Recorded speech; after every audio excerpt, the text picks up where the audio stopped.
ভিতরে গলতি আছে, সেটাই আমি আপনাকে বোঝাচ্ছি। ভেজাল আছে। তো বউটা স্বামী শুয়ে রয়েছে খাটের ওপরে, খুব কষ্ট হচ্ছে, জাকামদানির কষ্ট চলছে, আর বউটা কি করেছে, ওর বিবিটা অজু করে এসে বিছানা পাটি বিছিয়েছে, নামাজ পড়ার পাটি বিছিয়েছে, বিছিয়ে আল্লাহর দরবারে দোয়া চাচ্ছে, আল্লাহ আমার স্বামীকে তুলে না নিয়ে আল্লাহ ওই জায়গায় আমাকে তুলে নাও, আর আমার বয়সটা, আমার হায়াতটা আমার স্বামীকে দিয়ে দাও। এমন পাওয়ারের সঙ্গে, ফুল পাওয়ারে দোয়া হচ্ছে। তার মানে কি, নিজের হায়াত দিয়ে দিচ্ছে, মানে ফুল পাওয়ারের দোয়া না? হ্যাঁ, আল্লাহ আমার স্বামীকে দুনিয়ায় রাখো, আমাকে তুলে নাও। খুব জোর দোয়া চলছে। আর ওই পাড়াতে একটা ষাঁড় ঢুকেছে। ষাঁড় একজনাদের ঘরের দরজা খুলেছিল, সোজা ঢুকে গিয়েছে। ঘরের কোনায় দেখতে দেখতে একটা জ্বালা, জানেন জ্বালা চাল রাখতো আগেকার মানুষ বেশি, আপনাদের দিকে রাখে এখন। ওই জ্বালার ভিতরে ষাঁড় মাথা ঢুকিয়ে দিয়েছে। মাথাটা কোন রকমে ঢুকেছে, কিন্তু আর বেরোচ্ছে না। ষাঁড় কি করেছে, ওই জ্বালা সমেত একবার ঘরের এ কোনায় ঠুল মারে, একবার ও কোনায় ঠুল মারে। সে তো আর দরজা দেখতে পায় না, বেরোবে কি করে? ওই জ্বালা সমেত কোন রকমে সেই ঘর থেকে বার হয়েছে। বার হয়ে যাবে কোন দিক, রাস্তাও তো দেখতে পায় না। যাচ্ছে তো যাচ্ছে, ওই যার স্বামীর শরীর খারাপ তাদের ঘরের দিকে যাচ্ছে। আর ওই যে বিবিটা দোয়া করছিল, আল্লাহ আমার স্বামীর জায়গায় আমার তুলে নাও, হঠাৎ করে চোখটা পড়েছে, ওরে বাবা আজরাইল এসতেছে নাকি?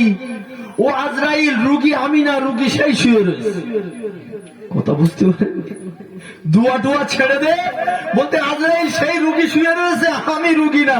কিন্তু এতক্ষণ দোয়া হচ্ছিল, আল্লাহ ওর জায়গায় আমার নাও, আমার স্বামীকে বাঁচিয়ে রাখো।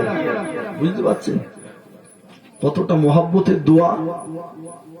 কিন্তু সত্যিকারের যদি এই মহব্বত কোন স্ত্রী তার স্বামীকে করে, বিশ্ব নবী বলেছেন, স্বামী দুনিয়ার জমিনে বেঁচে থাকবে, স্ত্রী মারা যাবে, স্ত্রীর ইন্তেকাল হয়ে যাবে, আর ওই বিবির বিরহে, ওই বিবির হারানোর কষ্টে, দুঃখে ওই স্বামী যদি আল্লাহর দরবারে দুটো হাত তুলে বলে, আল্লাহ কি সুন্দর আমার সঙ্গী দিয়েছিলে, কি সুন্দর আমার বিবিটা দিয়েছিলে, আমাকে কত প্রেম করতো, কত মহব্বত করতো, কত ভালোবাসতো, এইরকম দোয়া যদি একবার করে দেয় আল্লাহর কাছে, বিশ্ব নবী বলেন ওই স্ত্রীটাকে আল্লাহ পাক ক্ষমা করে জান্নাত নসিব করে দেয়। জোরে বলেন সুবহানাল্লাহ। আমার ভাই জানেরা, আব্বা জানেরা, আপনার বউ যদি এসে বলে মাকে বেশি ভালোবাসেন না আমাকে বেশি ভালোবাসেন, কি বলবেন? কি বলবেন? একেবারে পাড়ার ভিতরে ওয়াজ করছি তো, আশেপাশে মা বোনেরা শুনছে, ওই জন্য একটু মেয়েদের কথা আলোচনা করছি। অসুবিধা হচ্ছে? হ্যাঁ জি। আপনার বউ যদি বলে তোর মাকে বেশি ভালোবাসো না আমাকে বেশি ভালোবাসো, আপনি কার কথা বলবেন? বল জি, মার কথা বলে নতুন দেখে শোবে, কি হবে? সারা রাত তো ঘোরানি যাবে না। হিকমত চালাতে হবে, হিকমত খাটাতে হবে। আল্লাহ রসুল হিকমত শিখিয়েছেন, আল্লাহ পাক হিকমত দিয়েছেন। কোরআন শরীফের ভিতরে হিকমতের কথা এসেছে। পয়গম্বর নবী মুসা আলাইহিস সালাম আল্লাহর দেওয়া হিকমত নিয়ে আল্লাহর কাছেই খাটালেন। আল্লাহ আমি যদি আল্লাহ হতাম, তুমি যদি মুসা হতেন, আমার কাছে কি চাইতেন? হিকমত খাটালেন। তার মানে জীবনেও তো মুসা আল্লাহ হতে পারবে না, আর আল্লাহ মুসা হতে পারবে না। তো আল্লাহ যেটা চাইবে সেটা দামি জিনিস হবে। কথা বুঝতে পারছেন? হিকমত খাটালেন। তো আপনার বউ যদি ওই প্রশ্ন করে, আপনি যদি সামনেই বলেন আমার মাকে বেশি ভালোবাসি, ও রেগে যাবে তোমার উপরে। রাসূল আমার হিকমত খাটাতেন। আপনি বাড়িতে এসেছেন, আপনার মা আপনাকে কেঁদে কেঁদে বলছে তোর বউ এই করেছে, তোর বউ ওই করেছে, আপনি কি করবেন? বউকে গিয়ে দাঁড়াম দাঁড়াম করে পিটিয়ে দেবেন? হ্যাঁ, আমার মাকে খানা দাও এই বলে বউকে খুব মেরে দেবেন নাকি? তবে বউ একটু মুখ কালো করে করুক, কষ্ট পায় পাক, মাকে কিন্তু কোনো মতেই কষ্ট দেওয়া যাবে না। তবে বউকে রাগিয়েও নয়, হিকমত খাটাতে হবে এখানে। মার শাওড়ি আর বউ ঝামেলা করেছে, আপনাকে হিকমত খাটিয়ে থামাতে হবে। এসে একটা পাকাটি নিতে হবে। মা কেঁদে কেঁদে বলেছে পাকাটি, জানেন পাকাটি? ওই পাকাটি নিয়ে দম দম করে বউকে মারবেন। পাকাটির মার খুব জোরে লাগে নাকি? দুই একটা মারতে না মারতে পাকাটি ভেঙে হয়ে যাবে। মা এদিক মনে করবে, হায় রে কি মারটা না মারলো আমার বৌমাকে। ও দেখবেন মায়ের কলিজায় মহাব্বত, আপনি সরে যাবেন, বৌমাকে গিয়ে বোঝাবে, মা খুব লেগেছে না, আর কোনোদিন বলবো না, তুমি যাও, তুমি তোমার মতো চলো মা। এরকম ভাবে ঠিক মার মনটা ঠিক বুঝে যাবে। এদিকে বউ দেখবে আমার তার লাগেনি, বুঝতে পারেন, দুটোই ঠিক থাকলো। বাপেরা, রোজওয়ান তরুণীরা, যুবকেরা, এ নবী পাকের উম্মত উম্মতিরা, হিকমত আল্লাহ পাক দিয়েছে কোরআনের ভিতরে বলেছে, এমনি আল্লাহ পাক হিকমত দেয়নি। ও যুবকেরা, তরুণেরা, বাপেরা, সব থেকে সত্য কথাটা আপনি জানেন, কিন্তু জায়গা বুঝে যদি আপনি না বলেন, আপনি বুকটা ফুলিয়ে যাবেন আর মুখ ফুলিয়ে বাড়ি চলে আসতে হবে, কোনো রাস্তা নেই। খারাপ লাগছে মনে হয়, তাই না? কথা ভুল বলছি? সব থেকে বড় সত্যি আপনি জানেন, সব জায়গায় গিয়ে সত্যি কথা বললেও কিন্তু মার খাতে হবে, বুক ফুলিয়ে যাবেন আর মুখ ফুলিয়ে বাড়ি আসতে হবে, কিচ্ছু করার নেই। সত্যি কথা জেনেও অনেক সময় মুখ বন্ধ রাখতে হয়, মতো পিটি কুলো বানতে হবে। বাপেরা, নওজোয়ান তরুণীরা, যুবকেরা, আমার নবী পাকের 11 থেকে 13টা স্ত্রী ছিল। এ দুনিয়ার মানুষে, বর্তমান সমাজের মাটিতে কারোরও যদি দুটো স্ত্রী হয়, ওই দুটো স্ত্রীকে নিয়ে সুখে শান্তিতে সংসার করতে পারে না। কখনো এর সঙ্গে ঠুকুর বুকুর হয়ে যায়, কখনো ওকে মারতে হয়, কখনো ওকে গালি দিতে হয়, দুজনকে ঠিক রাখতে পারে না। এই যুবকেরা, কিন্তু আল্লাহ নবী দিনও দুনিয়া বাদশার 11 থেকে 13টা স্ত্রী ছিল। কোনদিন আল্লাহ নবীর সঙ্গে ঝামেলা হয় না। জোরে বলতে পারলেন না?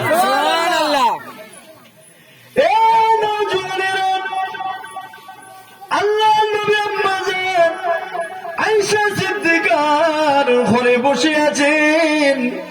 আমার নবী পাকের তামাম স্ত্রীগুলো আল্লাহ নবীর কাছে এসেছে, যুক্তি করে এসেছে। হাফসা বলতে লেগেছে, আসিয়া বলতে লেগেছে, এমন করে আয়েশা বলতে লেগেছে, এমন করে আমার নবী পাকের আরো স্ত্রী আছে যার নাম এমন করে জাইনাব। সমস্ত স্ত্রীগুলো যুক্তি করেছে। আজ আমরা নবী পাকের সামনে যাব, প্রশ্ন করব, ইয়া রাসূলুল্লাহ গে, ইয়া হাবিবাল্লাহ, হুজুর বলে আপনি আমাদের ভিতরে সব থেকে কাকে বেশি মহব্বত করেন? প্রত্যেকটা স্ত্রী যুক্তি করেছে। আজকে আমরা নবীর কাছে যাব আর গিয়ে প্রশ্ন করব, কাকে রসুল বেশি ভালোবাসে। কত কঠিন ব্যাপার বলেন দিন। আল্লাহ নবী তো মিথ্যে কথা বলতে পারবে না।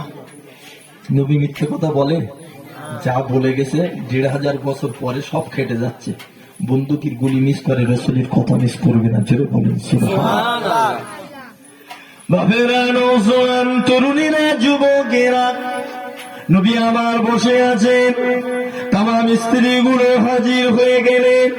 ইয়া রাসূলুল্লাহ, ইয়া হাবিবাল্লাহ, হুজুর আমরা সবাই একসঙ্গে আপনার কাছে এসেছি। আল্লাহ নবী বলতে লাগলেন, ও আমার বিবিগণেরা, কি ব্যাপার, কি হয়েছে বলো। ইয়া রাসূলুল্লাহ, ইয়া হাবিবাল্লাহ, হুজুর একটা প্রশ্ন আমরা করব, উত্তর দিতে হবে। আল্লাহ নবী বললেন, বলো দেখি। ওই সময় সবাই মিলে বলতে লাগলো, ইয়া রাসূলুল্লাহ, ইয়া হাবিবাল্লাহ, হুজুর আমাদের ভিতরে সব থেকে বেশি আপনি কাকে পিয়ার করেন? আল্লাহ রসুল মাথা নিচু করে নিয়েছে। কার কথা বলবো? খানিকক্ষণ মাথাটা নত করে আমার নবী বললেন, আচ্ছা যাও, তোমরা যে যার রুমে চলে যাও, আমি নবী এই প্রশ্নের জবাবটা কালকে দেবো ইনশাআল্লাহ। জোরে বলেন সুবহানাল্লাহ। বলবো না অন্য কিছু বলবো? কাকে ভালোবাসে শুনতে হবে তো নাকি? বাপেরা, নওজোয়ান তরুণেরা, যুবকেরা, রাত হয়ে গেছে, ঈশার নামাজ আদায় হয়ে গেছে, আল্লাহ নবী খাওয়া দাওয়া করে নিয়েছে, গভীর রাত হয়ে গেছে। নবী আমার হাফসার ঘরের ভেতরে চলে যায়, হাফসা হুজরা শরীফে চলে যায়। হাফসাকে ডাক দিয়ে আল্লাহ নবী বলতে লাগলো, হাফসা এই নাও দুটো খেজুর, আমি তোমাকে দুটো খেজুর দিয়ে গেলাম। ও নওজোয়ানেরা, ও যুবকেরা, হিকমত দেখেন, হিকমত। আল্লাহ নবী হিকমত কাটিয়েছে, দুটো খেজুর হাফসাকে দিলেন। হাফসা এই দুটো খেজুর তুমি রেখে দাও, আর আমি রাসূলুল্লাহ বললাম এই খেজুরের কথা তুমি অন্য কোন বিবিকে বলবে না। এই নওজোয়ানেরা, হাফসার ঘরের থেকে বার হয়ে নবী আমার আবারও জাইনাবের ঘরেতে চলে গিয়েছেন। জাইনাবের ঘরে লুকিয়ে লুকিয়ে গিয়েছেন, গিয়ে আমার নবী জাইনাবকে ডাক দিলেন, ও জাইনাব এই নাও দুটো খেজুর, এই দুটো খেজুর কাউকে তুমি বলবে না, আমি রাসূলুল্লাহ তোমাকে গভীর রজনীতে দুটো খেজুর দিয়ে গেলাম। আল্লাহ নবী আবারও চলে গেল আয়েশার হুজরাতে, আয়েশার হুজরাতে গিয়ে দুটো খেজুর দিল। আয়েশা এই দুটো খেজুরের কথা কাউকে বলো না, আমি নবী পাক তোমাকে নিষেধ করে দিলাম।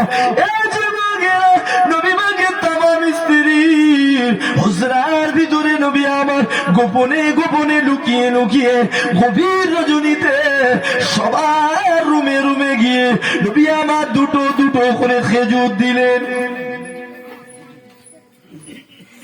রজনী পার হয়ে গেল, আল্লাহ নবীর বিবিরা থেকে রয়েছে, আশায় রয়েছে আজ নবী পাক উত্তর দেবে, কাকে নবী ভালোবাসে, কাকে নবী পিয়ার করে, মহব্বত করে। আবার সমস্ত স্ত্রীগুলো একত্রিত হয়ে আল্লাহ নবীর কাছে চলে গিয়েছে। এমন সময় প্রশ্ন করতে লেগেছে, ইয়া রাসূলুল্লাহ, ইয়া হাবিবাল্লাহ, হুজুর বলেন আপনি আজকে জবাব দেবেন বলেছিলেন, কাকে ভালোবাসেন, হাফসাকে ভালোবাসেন না আয়েশাকে ভালোবাসেন না মুখরে জাইনাবকে ভালোবাসেন? প্রত্যেকটা স্ত্রী বলতে লাগলেন। আল্লাহ নবী সঙ্গে সঙ্গে জবাব দিয়েছিল, ও আমার বিবি জানেরা, কাল রজনীতে আমি রাসূলুল্লাহ যার ঘরে গিয়ে দুটো খেজুর দিয়েছিলাম, আমি নবী পাক তাকে ভালোবাসি। সুবহানাল্লাহ, জোরে হবে না? সুবহানাল্লাহ। সব বিবিরা তো চুপচাপ, এ মনে করতেছে তাহলে আমার ভালোবাসে, ও মনে করছে আমার ভালোবাসে। আবার নবী তো বলেছে এই খেজুরির কথা কারোর বলা যাবে না, সবাই গোপন রেখেছে। হাফসা ভাবছে আমার তো খেজুর দিয়েছে, তাহলে আমার সব থেকে ভালোবাসে। আয়েশা ভাবছে আমার তো খেজুর দিয়েছে, আমাকে ভালোবাসে। সাপও মরল আর লাঠিও ভাঙলো না, তাই তো নাকি? সব স্ত্রী খুশি হয়ে গেল। বিশ্বনবীর হিকমত। বাপেরা, নওজোয়ান তরুণেরা, যুবকেরা, মাকেও খুশি রাখতে হবে, বউকেও খুশি করতে হবে। তবে একটা জিনিস মাথায় রাখতে হবে, বউকে খুশি করতে গিয়ে আম্মা জানকে কষ্ট দেওয়া যাবে না। জননী আম্মা জানকে কষ্ট দিলে তোমার দয়ার জান্নাত নষ্ট হয়ে যাবে। আল্লাহ নবী জানিয়ে দিয়েছে, হুমা জান্নাতুকা হুমা নারুকা, তোমাদের আব্বা তোমাদের মা তোমাদের জন্য হলো জান্নাত।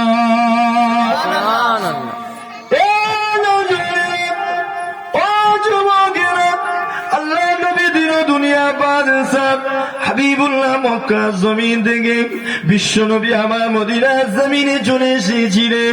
ওই মদিনার জমিন থেকে আল্লাহ নবী সর্বপ্রথম আল্লাহর কাবাতে যাবে কিন্তু নবী আমার একা নন, আল্লাহ নবীর সঙ্গে 1,20,000 সাহাবার সঙ্গে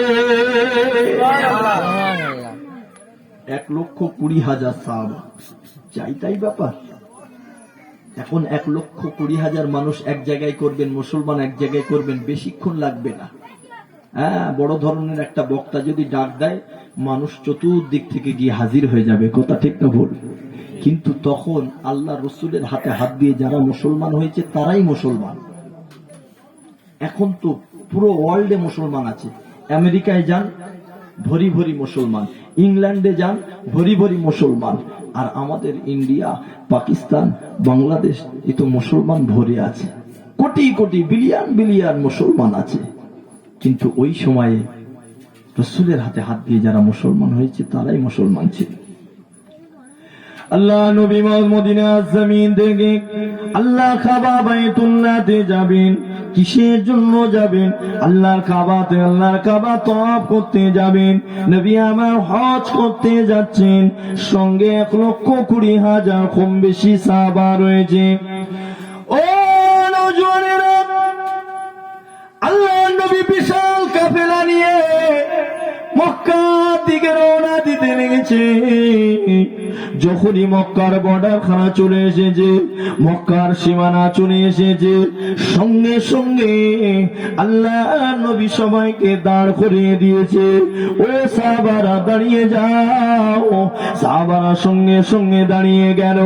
আল্লাহ নবী বলতে লাগলো, এতক্ষণ যে যার ইচ্ছা মতো চলেছ, এইবারে আমি নবী যেভাবে চলবো তোমরাও সেইভাবে চলবে। সাহাবা হুজুররা জিজ্ঞাসা করলেন, ইয়া রাসূলুল্লাহ, ইয়া হাবিবাল্লাহ, হুজুর আপনি এইবারে কিভাবে চলবেন? আল্লাহ নবী বলল, আমি এইবারে পালোয়ানের মতো চলবো। পালোয়ান, কুস্তিম্যান জানেন তো ওরা কেরম করে বেরোয় গেলেন বলুন? কুস্তি করার সময় এরম করে করে যায় না, দেখেননি?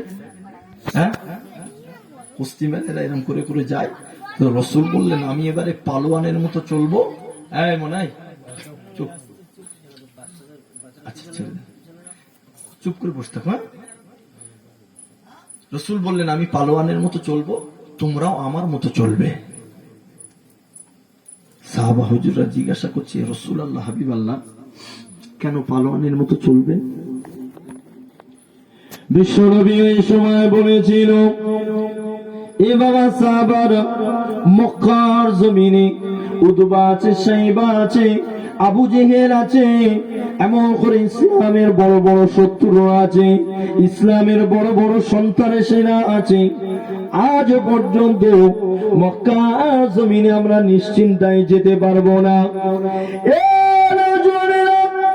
আল্লাহ নবী বললেন, হে বাবা সাহাবারা, আজ আমরা সংখ্যায় কম নাই, আজ 1,20,000 কম বেশি কিছু সাহাবা, বিশাল কাফেলা নিয়ে আমরা যাচ্ছি বটে, কিন্তু সাথে সাথে যদি একটু দিমাগ খাটাই, যদি একটু আমরা হিকমত চালাই, আমরা পেলেন না গিয়ে, স্বাভাবিক না গিয়ে, আমরা যদি এমন করে কুস্তিম্যানের মতো চলি, পালোয়ানের মতো চলি, বিরোধী পার্টি যতই শক্তিশালী হোক না কেন, বিরোধী পার্টি যতই বেশি হোক না কেন, আমাদের দেখে ভয়ে পালিয়ে যাবে।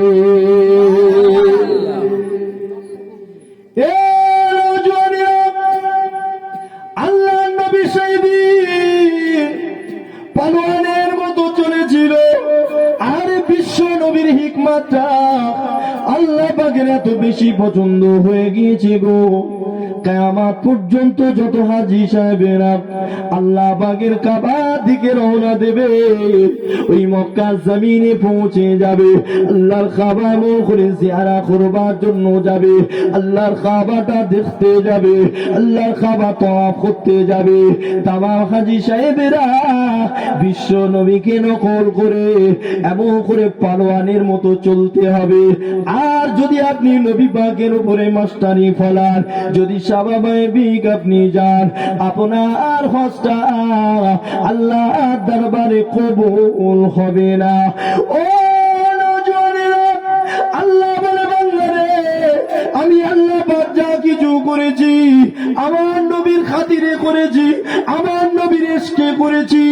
আমি আল্লাহ পাক আরশে আজিম আমার নবীর খাতিরে বানিয়েছি, আমি আল্লাহ পাক কুরসি আমার নবীর খাতিরে বানিয়েছি, এ আসমান আমার নবীর খাতিরে বানিয়েছি, এ জমিন আমি আল্লাহ পাক নবীর খাতিরে বানিয়েছি। ও যুবকেরা, আল্লাহ পাক বলে এ বান্দারে সর্বদা আমি আল্লাহ পাক আমার নবীকে খুশি করে থাকি। আর আমার নবী পাকের ওই চলনটা হজে যাবার সময়, কাবার দিকে যাবার সময় আমার নবী যে চলনে গিয়েছিল আমি আল্লাহর পছন্দ হয়েছে।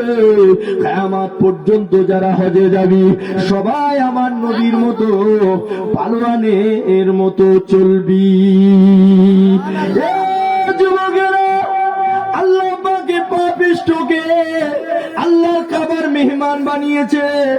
আমিও কাবাতে যখন গিয়েছিলাম পালোয়ানের মতো চলেছিলাম, আর এই ইতিহাসের কথা মনে পড়ছিল।